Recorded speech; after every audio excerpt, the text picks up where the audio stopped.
নমস্কাৰ বন্ধুসকল বৰ্তমান আমি আমাৰ চাৰিওফালে বিভিন্ন গছ গছনি পাহাৰ পৰ্বত নদী জীৱ জন্তু এই সকলোবোৰ দেখি আহিছোঁ। অকণমান যদি দূৰলৈকে চাওঁ আমি আকাশত চন্দ্ৰটো দেখা পাওঁ, সূৰ্য দেখা পাওঁ, আৰু যদি মাজে মাজে কেতিয়াবা আমি আন আন গ্ৰহও দেখা পোৱা মনত পৰে। কিন্তু এই গ্ৰহ নক্ষত্ৰবোৰ, এই জীৱ জন্তুবোৰ, এই আমাৰ এই পৃথিৱীখন জানো সদায় আজিৰ দৰে আছিলে? আজি আমি যিদৰে ইয়াতে জীয়াই আছোঁ, এই পৃথিৱীখনত যিমান পানী পাইছোঁ, যিমান গছ গছনি জীৱ জন্তু আছে, জানো এইবোৰ আৰম্ভণিৰ পৰাই এই পৃথিৱীখনত আছিল জানো? জীৱ জন্তু বাদ দিয়ক, এই পৃথিৱীখন, এই সূৰ্য, এই চন্দ্ৰ, এই সকলোবোৰ জানো আৰম্ভণিৰ পৰা আছিলে? তাৰ প্ৰশ্নৰ উত্তৰ দিবৰ কাৰণে মই আজি অকণমান চেষ্টা কৰিম। গতিকে বলক পলম নকৰি ভিডিঅ'টোলৈ আগবাঢ়ি যাওঁ।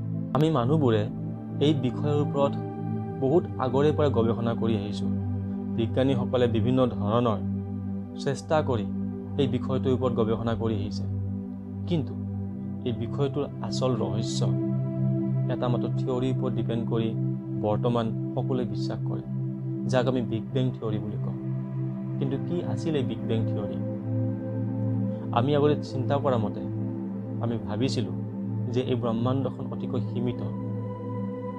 ইয়াত হয়তো পৃথিৱী অকল এখনেই আছে, সূৰ্য এটাই আছে, আৰু এই পৃথিৱীখনতে আমি অকল একমাত্ৰ প্ৰাণী জীয়াই আছোঁ।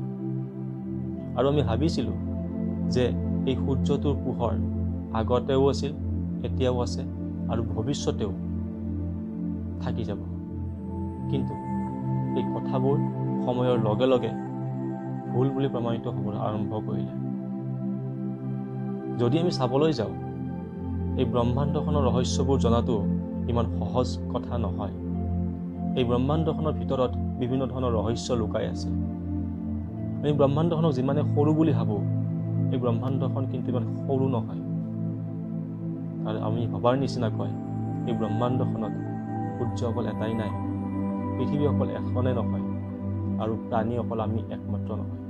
আপোনালোকে হয়তো ক'লে বিশ্বাস নকৰিব যে এই ব্ৰহ্মাণ্ডখনৰ, এই বিশাল ব্ৰহ্মাণ্ডখনত জন্ম এদিন এটা অতিকৈ সৰু অণুৰ বিস্ফোৰণৰ পৰা হৈছিলে। এই বিস্ফোৰণৰ আগলৈকে এই গোটেই সৌৰজগতখনত, এই গোটেই বিশাল ব্ৰহ্মাণ্ডখনত না পানী আছিলে, না প্ৰাণী আছিলে, না শব্দ আছিলে, না বায়ু আছিলে, না এই সূৰ্যটো আছিলে। তেনেহ'লে এনেকৈ হঠাৎ কি হ'ল যে য'ৰ পৰা আজি এই সকলোবোৰ সৃষ্টি হ'ল?